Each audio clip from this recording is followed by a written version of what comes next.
I'll say this simply put. There's a lot of we address a lot of like problems right now in the West in general, and the United States in particular. You know, we got the issue with money, right? 50% of the U.S. currency in circulation was printed in the past 18 months, right? So we got a financial problem. Now we have also a family problem. You know, we have the nuclear family has almost been destroyed in the United States. You know, how many kids come from, you know, 2-parent households with both parents that were their biological parent? 18% now? Rare. Yeah. Extremely 18%. rare. Very low. 18%. Yeah, Yeah. some of the latest numbers I saw. Extremely rare, right? Which we know that nuclear families are the backbone of a strong economy. So you have that, right? Divorce rates are through the roof. You got masculinity in general, which is like getting thrown to the wayside. Hey, let's, you know, think with our feelings and let's operate off feelings and not logic and ration and, you know, toxic masculinity and all this other BS. And then, you know, you got the polarization between the two, you know, political parties. And then on top of that, you got the looming issues with China and Russia, right? You got the Russian probe, which also divided the country. That was another example of a Trojan horse. Yeah. And then you got the looming issues with China, with Taiwan. And it's just, there's so many problems here that it's like, just like, oh, man. I think the biggest one is the mass hypnosis, the kind of brainwashing that happens to the average American out there, whether it's on social media or through the corporate media. They get a different bastardized reality than, of course, other people do. They get put in echo chambers. They get radicalized. And I think, you know, the answer is not easy, but it doesn't mean we should stop doing what we're doing. I think we are having an effect. I think we should always try to strive to do the best we can to help open people's visions. We might not always do it, but we should also understand we're playing for the middle person.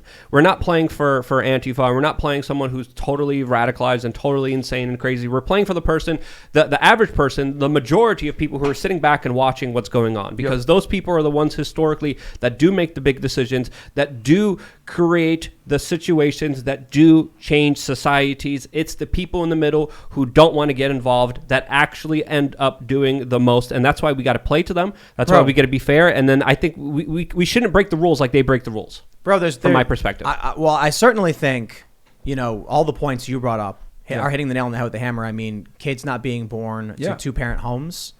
The economy is based on children. Yes. And like lowest birth rates right now. Yeah. And China is the opposite. They have a strong family unit. They take pride in masculinity. You know, they actually they don't allow porn into their country or rap music or degenerate type, you know, social media stuff. So, you know, they take proactive steps to protect their society from degeneracy. But sorry, go ahead, Tim. Which side of the political conflict, and there are sides, let's be real, within it there's a bunch of different factions, you know, libertarians and conservatives are very different, a lot of opinions. Which side is pro-family and which side is opposed to the nuclear family? It's pretty clear. It's clear. It's very obvious. It's very clear. Like even me, I'm a childless 35-year-old. I'm in a relationship but no kids. Can recognize the importance of having kids, and I can understand why conservatives looking at data are correct.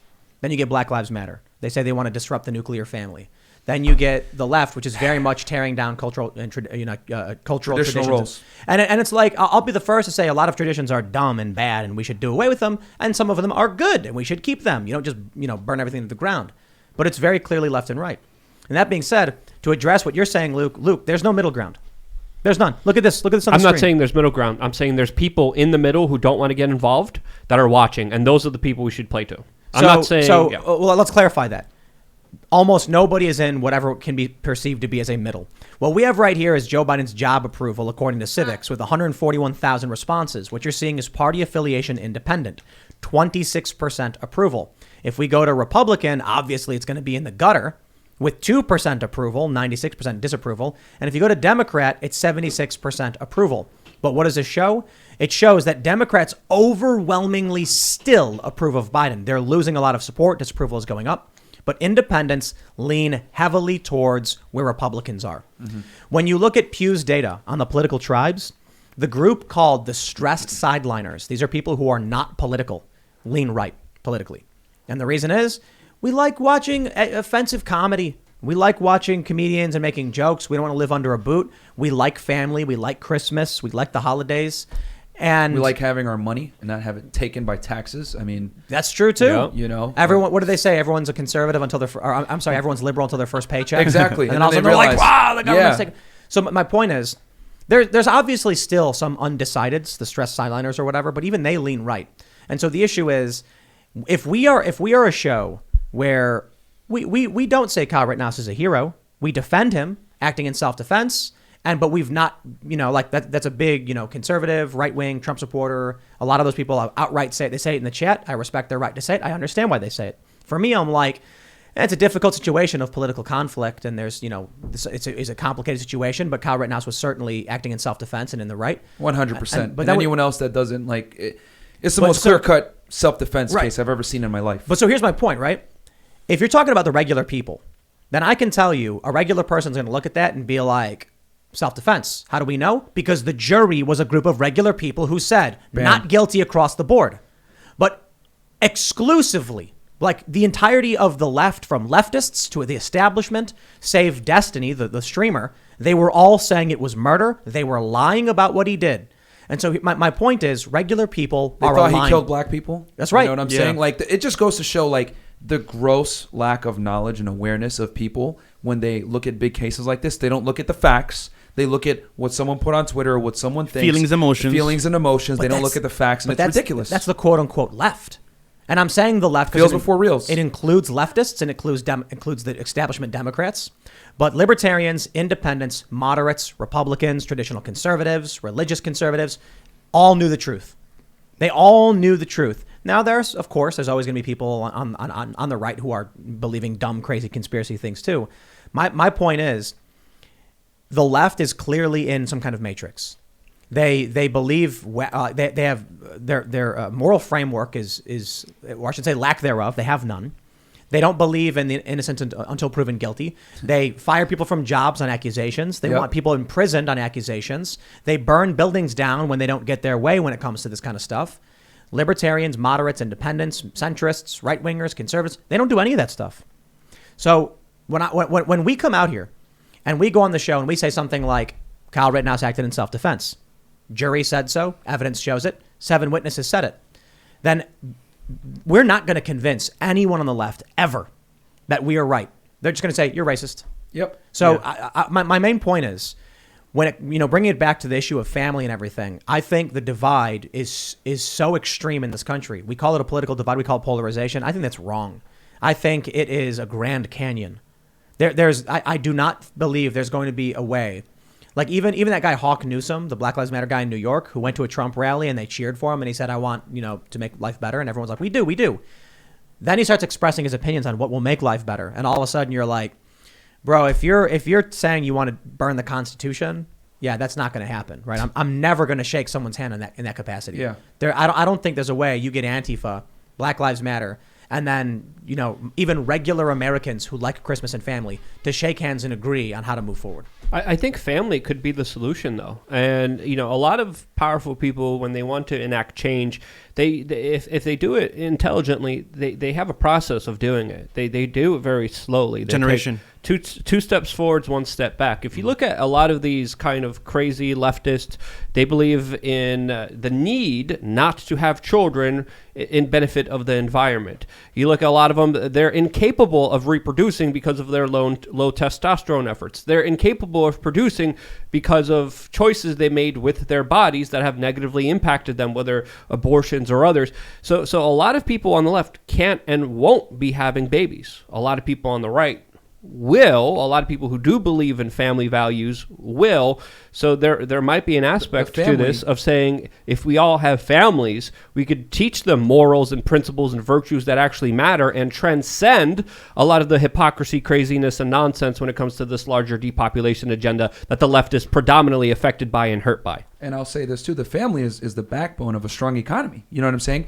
You need 2 parents, and there's an overwhelming amount of evidence that shows that, children that come from single parent households have a higher likelihood of being degenerates, drug addicts, criminals, etc. And you need that father in place, to let you know that there are consequences to your actions and punish that bad behavior. And then you need a mother there to, instill nurturing values, take care of you in your childhood, etc. And then as you become older and you hit adolescence, that's when your father comes in and becomes an imperative part of your development. And we live in a society now that says we don't need men. Men are useless. Men are trash. Toxic masculinity. Blah, blah, blah. And what do we have? We have a bunch of degenerates, a bunch of spineless men. We have degenerate women that are running around doing stupid things. And rewards fatherless homes. Exactly. Yeah. With financial incentives. That's obviously a big cultural component. Yes. Economically, though, let's make it very, very simple. the economy is driven by a need to support and sustain kids. Yes. Like a lot of money goes into my kid needs this, my kid needs that, my kid wants this, my kid wants that, raising kids. Yes. When you get older, this is why they're saying you're going to own nothing and you're going to be happy. Because without a kid, what do you need to strive for?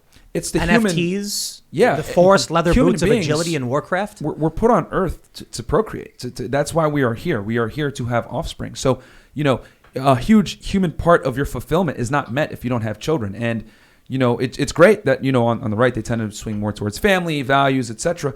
And that's what's needed. The United States was built on the backs of the nuclear family. In the 20s, the 50s, all the economic booms occurred from a man going to work, providing for his family. Obviously times have changed. You need 2-parent household, whatever, to make an income. But the point is that a 2-parent household with a family is the backbone of the United States and how we became an economic superpower. In my humble opinion, there's another divide as well between the rich and the poor. There's no more middle class. It's pretty much going away. And at this point, that was a nuclear family, the middle class. But guess what?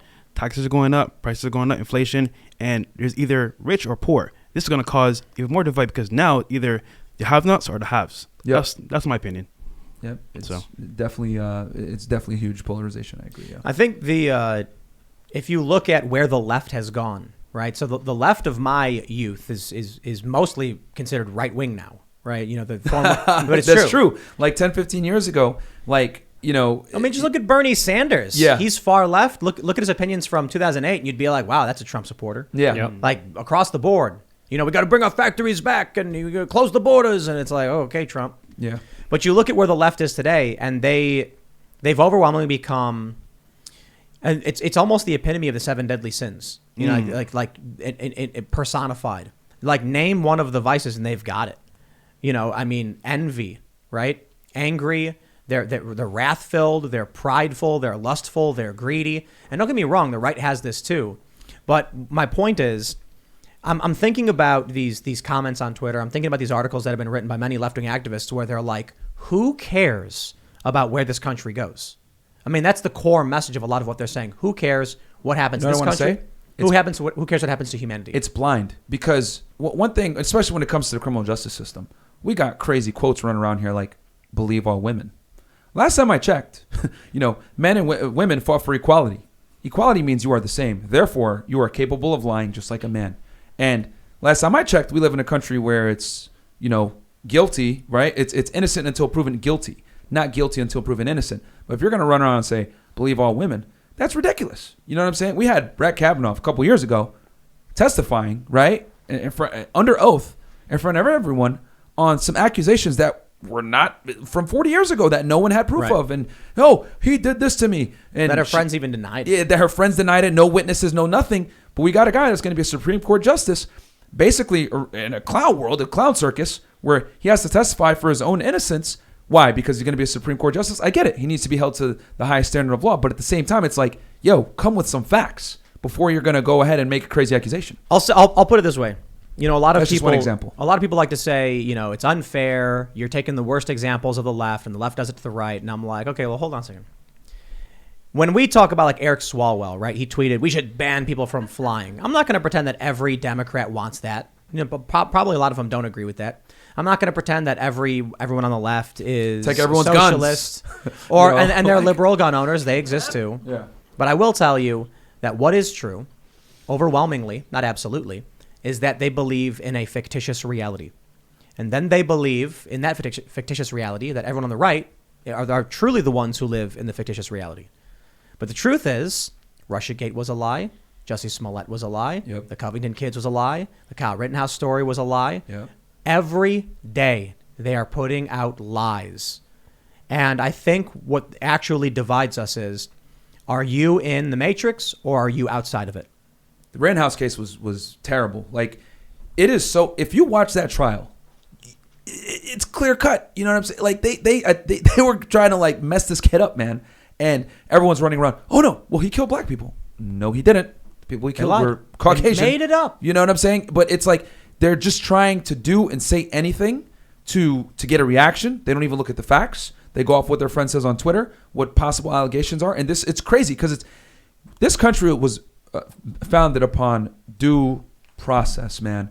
And you literally have a guy that got acquitted with beyond clearest cut case of self-defense I've ever seen.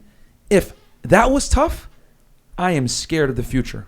Yep. To get a guy like that was clearly innocent. You look at what happens when we bring on, someone like this, and they say you defend you. Here's the fascinating thing, and I'll just say it outright with R.A. the Rugged Man when he came on, and again, look, as far as anything goes with the shenanigans and the yelling at each other, like me yelling and him hitting the mic, I'm over that. But what I do think is important is, here's a guy who told us we were supporting the cops, we were bootlicking over the Ahmaud Arbery case and the Derek Chauvin case, when he was literally defending the state in its entirety. Our issue was, what we said is, these specific individuals have rights that are in question. And he was like, if you defend a single police officer, you're a bootlicker. And it's like, but you're supporting literal state prosecution in the prison system, which I'm not a fan of. I'm not a fan of any of that. I'm a fan of individual rights. But so that ultimately, I'm not trying to drag him specifically, but it's a fresh conversation and it's a good example. These are people who are like, you're the bootlicker, I'm in favor of state prosecution. And I'm like, why are you cheering for the prosecutors? Why are you literally cheering for more people to go into be incarcerated? I thought the left were the ones that said the system is broken, it needs to be abolished. But then as soon as they have power on their side, they just use it to its fullest extent and say, don't question me. Yeah. My thing is, you got to be on no one's side. You got to look at it like, okay, what are the facts and what does the law say? Simple as that, man. You'll find you're gonna be in the cultural right if that's the case. Yeah, exactly. Because like I said, Russiagate, Ukraine-gate, right. Covington kids, Trump throwing fish into the Coe pond. All of these stories every day, just lie after lie after lie, over and over and over again. And at a certain point, it's like, if you are like, I'm not going to be on anyone's side, I'm going to look objectively at the facts. You know what's going to happen? Jack Posobiec's going to be like, you're correct, sir. I disagree with you, but you're right. And someone on the left is going to be like, you're a conspiracy theorist. Of course. And you're going to be like, but I just read this report from New York Times. New York Times reported Ukrainian court said that Ukrainians were interfering in the U.S. Election. The New York Times published that. Nope, sorry, that's a conspiracy theory if you're on the left, because you got to be in the matrix. You got to follow the narrative. I was just going to say, you started to sound like a white supremacist there for a little bit. I got my hood in the back somewhere. I'm going to put it on after the show. Thanks for checking out this segment from the Timcast IRL podcast. If you want to watch live, you can check out this channel Monday through Friday at 8 p.m. And don't forget to smash that like button, subscribe to this channel, and if you want more unfiltered and uncensored content with all of these guests, go to timcast.com and become a member. All of these guests you know and love in exclusive segments on our website where we are unrestricted in what we talk about, so you'll definitely not want to miss it. Thanks for hanging out. We'll see you all next time.